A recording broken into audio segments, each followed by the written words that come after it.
The Culling 2 is a stunning flop that you should probably avoid. And no, that's not us saying that.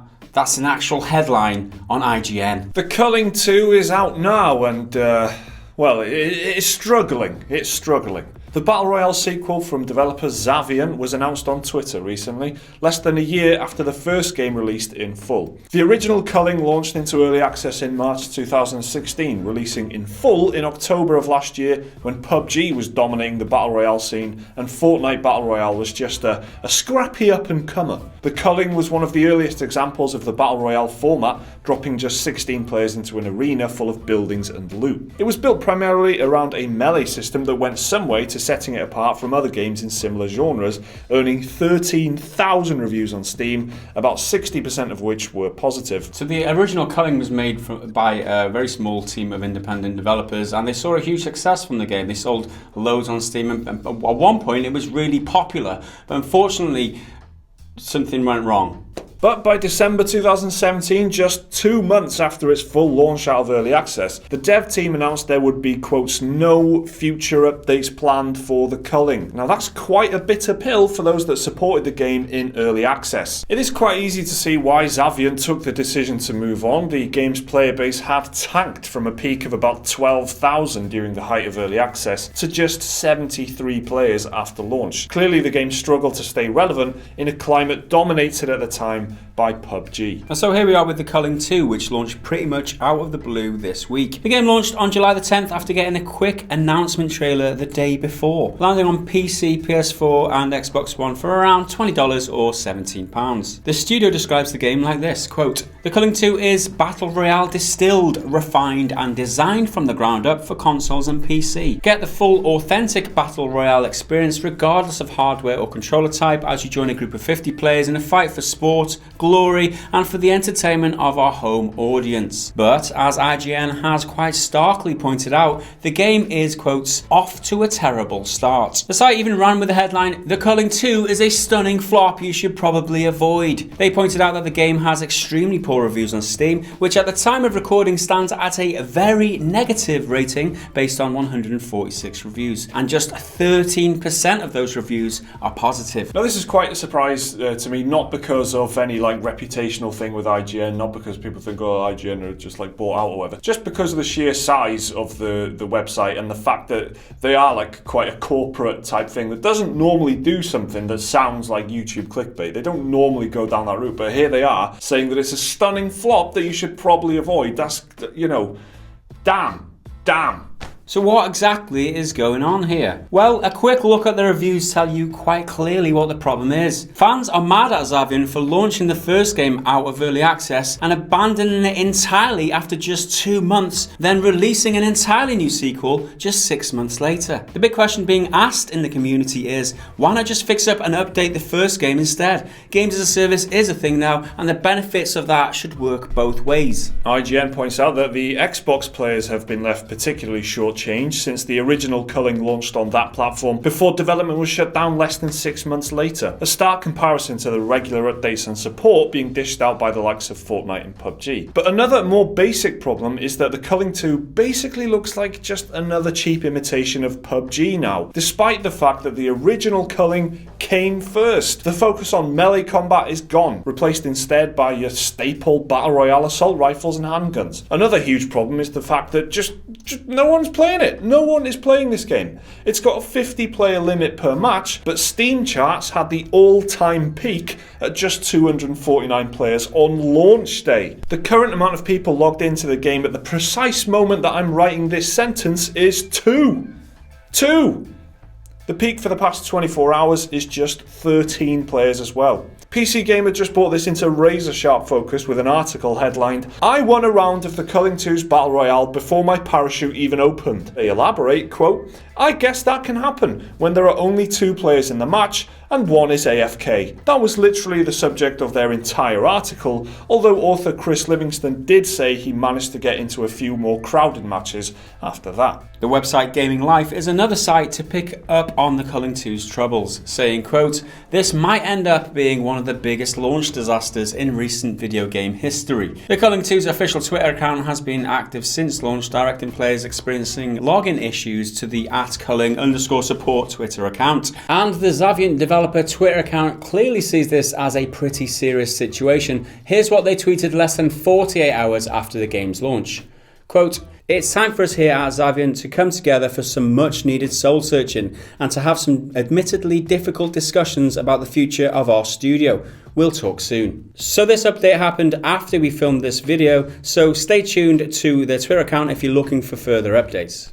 I'm finding it hard to remain objective here because I did invest in the first game, and this is where I can kind of let go a little bit because we were informational up until this point. But I played the Culling, right, the original Culling, and I enjoyed it to a certain extent. So what's happened here is a prime example of how you don't do games as a service, right? What you don't do is you change the game, regardless of what the community is telling you or giving you feedback on. They changed the mechanics of the game based on their own ideas, and the community said that this is not what we want. But regardless, they stuck to that. And what happened was the community abandoned them. They said, well, this isn't the game what we want. This isn't any fun anymore. We're f***ing off out of here. So that's what happened. The Culling got abandoned, and then the devs, as a result, said, oh, we're abandoning this game then, we're going to take it out of early access, put it on all these other consoles with no intention of supporting it in future, and then we're just going to shadily move on to the next game. Which is why I say these devs should be absolutely avoided. My personal opinion, obviously, I'm not objective here at all. This isn't a game you should invest in. Culling 2 is just a bit of a cash grab considering what they did with the first one. No faith in these developers, and I don't know, Mike, I'm trying my best to stay objective here, but you know, you're not managing it, I'll be honest. It's not, no. I didn't play the original Culling, and there are people out there saying that this is a scam, and there's a lot of strong feelings about this, and the community really is in uproar about it. I've got from the outside, and again from the outside, I didn't play the original Culling. It looks like a series of mistakes to me. You know, no developer wants to make a bad game, but like obviously, why would you put your effort into just making trash? You wouldn't. It looks like they're just up, like they're just making mistakes over and over again, and this is just the latest, biggest one, releasing a sequel this soon after the first game, which you kind of the first game left a sour taste in people's mouths anyway. It just hasn't really panned out very well, and the player numbers reflect that. We're talking like Lawbreakers kind of figures like on day one, which is really, you know, and that might also have something to do with the fact that they just announced it the day before and they just dropped it on people. Price is one thing, the fact that it's like, you know, it's like $20, £17 or something like that. It just feels like every little thing about this is just not right. Like something's off about a lot of it. So yeah, it's just the amount of articles and the strong wording coming from the likes of IGN, PC Gamer, all these places saying this is a bad game, no one's playing it, and what the hell is going on? I feel like the community response, it's only at 13% approval rating on the Steam reviews right now. I feel like that is largely because of the fact that they shafted the community base beforehand, and people were annoyed at the announcement trailer. That's what we should point out. That people were, as soon as they knew that this was happening, they were going, "Oh my god!"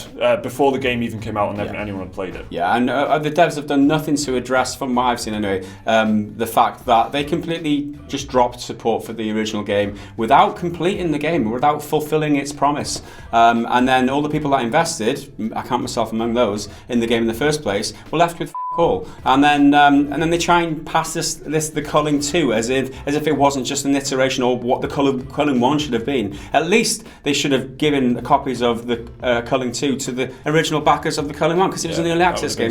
You know, that would have been something. They might end up doing that because they need the players. There's no one playing this game, and it's only going to struggle even worse than it did back at the tail end of last year when it launched, because the battle royale is increasingly saturated as a genre, and it's just such a difficult landscape now to make any kind of impact and to set yourself apart. And by copying more closely, by adding in a something like more focus on firearms and stuff, I can't see that working. It just looks like a clone of H1Z1 and PUBG to me at this point. Being more generic and not doing anything individual, as well as the fact that these reviewer sites, IGN and PC Gamer or whatever, they can't review the game because there's nobody playing, so it's catch-22, isn't it? So I would say good luck to them, but nah, them. And on that cheery note, let's take a look at some of your comments. First up on the We Happy Few video, Grey Fox says, "Does anyone care about this game?" well, you care enough to click the video, we care enough to make the video, so clearly, yeah. And commenting on this week's Warframe video, Gaz Jones says, Russian Fishing 4 is where it's at. Is that the new one? Is that like the new tier? You talk about Destiny, people say lol, just play Warframe. You talk about Warframe, they say lol, just play Russian Fishing 4. I'll check it out. It looks alright, Mighty John E comments, Mike and Gareth, video games answer to the Chuckle Brothers. Really? I don't know if that's a compliment or an insult. I don't know what your relationship is to the Chuckle Brothers. Did you enjoy them as a childhood view? What, didn't you? I don't know, they were alright. I wasn't that into them, really. Right, we'll have to get going because we've got a big round. A big round what? And I Want a Cat comments, great video lads. Haven't had time to watch the whole thing yet because I'm trying to get the first comments, so I'm just assuming. It's a pretty safe assumption, though, right? And I hope we didn't let you down. I hope we didn't, write great video and then watch the video and then go, I wish I didn't write great video. Well, you didn't edit it, so... It's better than those comments that say first, because they're not imaginative. So, nice comment. Thank you. So have any of you guys been burnt so badly by an early access game that you find it hard to remain objective like me? Let us know down in the comments below. Like the video if you've enjoyed it, subscribe if you're new around here, check out more of our content on the screen there. Support us on Patreon using that link right there. We'll see you again in the next video. Until then, bye for now.